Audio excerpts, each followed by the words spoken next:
तेरी यादों में खोया रहता हूँ, हर पल तुझको सोचता हूँ। तू जो मेरे पास नहीं थी, फिर भी तुझसे बातें करता हूँ। बस तुम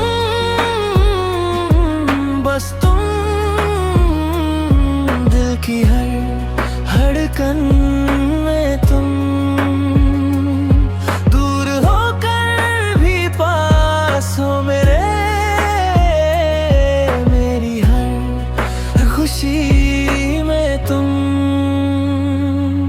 तेरी हंसी मुझे अच्छी लगती है, तेरी बातें दिल को छूती हैं। तू साथ रहे तो लगता है जिंदगी की राहें आसान होती है। बस तुम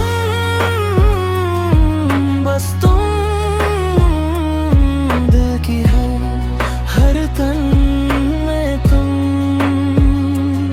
दूर होकर भी पास हो मेरे,